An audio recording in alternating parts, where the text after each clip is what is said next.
الحمد للہ وکفى وسلام علی عباده الذین اصطفى اما بعد فاعوذ باللہ من الشیطان الرجیم بسم اللہ الرحمن الرحیم یا ایہا الذین آمنوا کتب علیکم الصیام کما کتب علی الذین من قبلکم لعلکم تتقون وقال النبی صلی اللہ علیہ وسلم یا ایہا الناس توبوا الی ربکم فانی اتوب الیہ فی اليوم 100 مرہ او کما قال صلی اللہ علیہ وسلم۔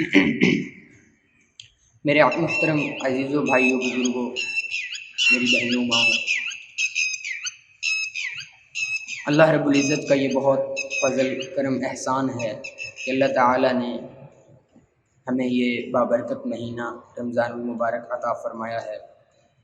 کہنے والے نے کیا خوب کہا ہے کہ جب اللہ رب العزت اپنی مخلوق سے راضی ہوتے ہیں تو انہیں رمضان جیسے مہینے عطا فرماتے ہیں۔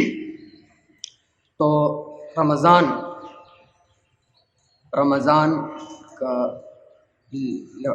لفظ کا معنی کیا ہے؟ رمضان لفظ کا معنی ہے جلا دینے والا، جھلسا دینے والا۔ تو چونکہ اللہ رب العزت، علماء کرام فرماتے ہیں کہ اللہ رب العزت اس مہینہ میں انسانوں کے گناہوں کو بالکل جلا دیتے ہیں اور انسانوں کے گناہ بالکل جھلس جاتے ہیں، اس وجہ سے اس مہینہ کا نام رمضان المبارک رکھا گیا۔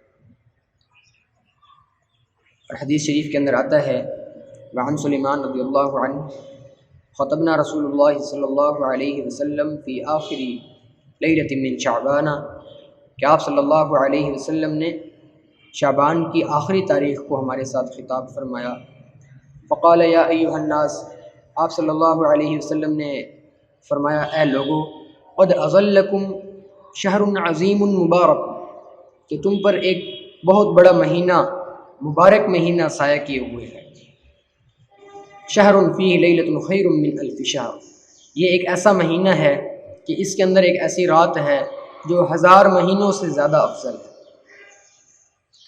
اور فرمایا کہ جعل اللہ تعالی صیامہ فریضہ، اللہ تعالیٰ نے اس کے روزوں کو فرض کیا ہے، وقیام لیلہ تطوعا، اور اس کے رات کے قیام کو ثواب کی چیز بنایا ہے۔ اور پھر فرمایا کہ من فطر صائما، کہ جو آدمی کسی روزہ دار کو افطار کراتا ہے، کان لہ مغفرۃ لذنوبہ، یہ اس کے گناہوں کی مغفرت ہے۔ وعتق رقبتہ من النار، اور فرمایا کہ یہ اس کے جہنم سے اس کے لیے آزادی ہے، جہنم سے اس کے لیے آزادی ہے۔ اولہ رحمہ، اس مہینے کا اول حصہ رحمت ہے، واوسطہ مغفرہ، اس کا درمیانی حصہ مغفرت ہے، وآخرہ عتق من النار، اور اس کا آخری حصہ جہنم سے آزادی ہے۔ فرمایا کہ من اشبع صائما سقاہ اللہ تعالی من حوضی شربتا، کہ جو آدمی روزہ دار کو گھونٹ پانی پلا دے، اللہ رب العزت میرے حوض سے اس کو ایک ایسا شربت پلائیں گے، ایسا پانی پلائیں گے، لا یظمأ حتی یدخل الجنہ، پھر جنت میں داخل ہوتے تک دوبارہ اس سے پیاس نہیں لگے گی۔ تو میرے عزیزوں، بزرگوں، بھائیوں، 11 مہینے ہم جو اللہ رب العزت کی نافرمانیاں کرتے رہے، رمضان المبارک کا مہینہ ایک بخشش کا مہینہ ہے۔ اللہ رب العزت نے ما وہو شہر الصبر، یہ صبر کا مہینہ ہے، اور صبر ثوابہ الجنہ، اور صبر اس کا بدلہ جنت ہے، اس کا بدلہ جنت ہے۔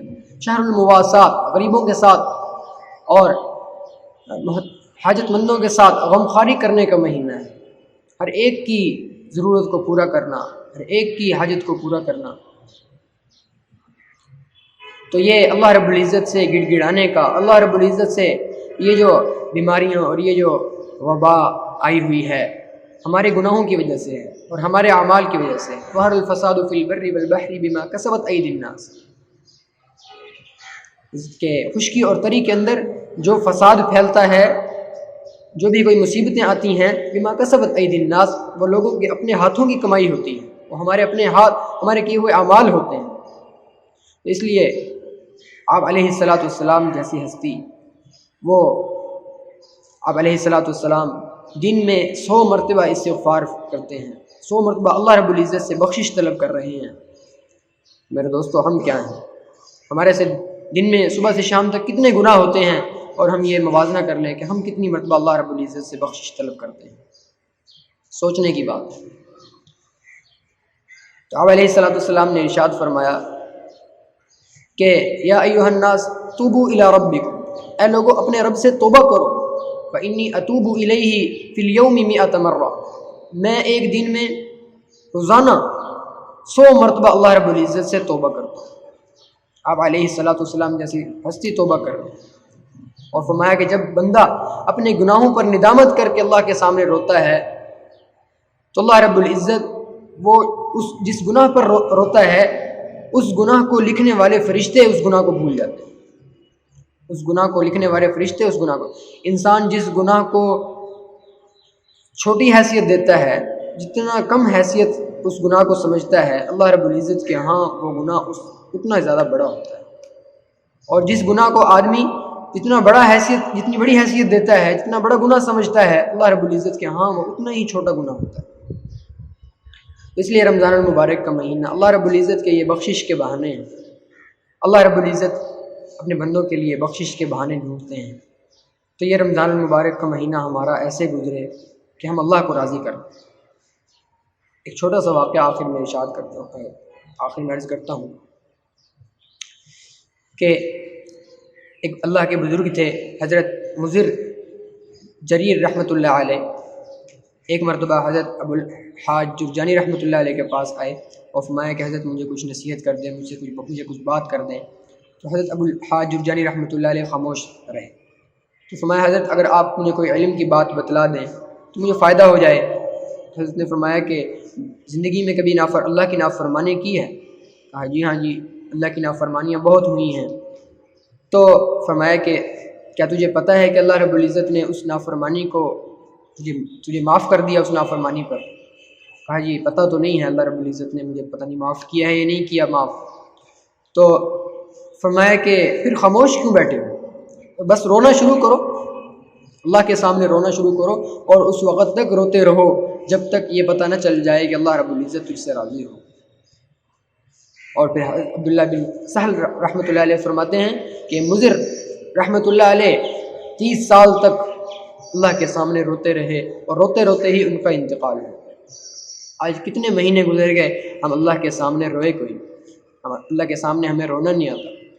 تو لہٰذا رمضان المبارک کا مہینہ ہے کہ ہم رات کو تہجد کے اندر اٹھیں، اللہ کے سامنے گڑ گڑائیں۔ پوری امت مسلمہ پریشان ہے، پوری امت مسلمہ پر حال آیا ہوا ہے، مصیبتیں آئی ہوئی ہیں، پوری اجتماعی دعا کریں، اپنے لیے دعا، اپنی ہدایت کے لیے دعا کریں۔ یہ ہدایت اور ایمان یہ قیمتی متاع ہے، قیمتی متاع۔ ایک آدمی کو دنیا کی ساری چیزیں مل جائیں، اسے وہ قیمتی متاع نہیں ملی۔ ایک آدمی کو ایمان کی دولت نصیب ہو جائے، وہ قیمتی متاع ہے۔ تو اللہ رب العزت کی ذات سے دعا ہے کہ اللہ رب العزت ہمیں اس طرح رمضان المبارک کا مہینہ گزارنے کی توفیق نصیب فرمائے جس طرح اللہ رب العزت کی ذات ہم سے چاہتے ہیں۔ وما علینا الا البلاغ المبین۔ السلام علیکم۔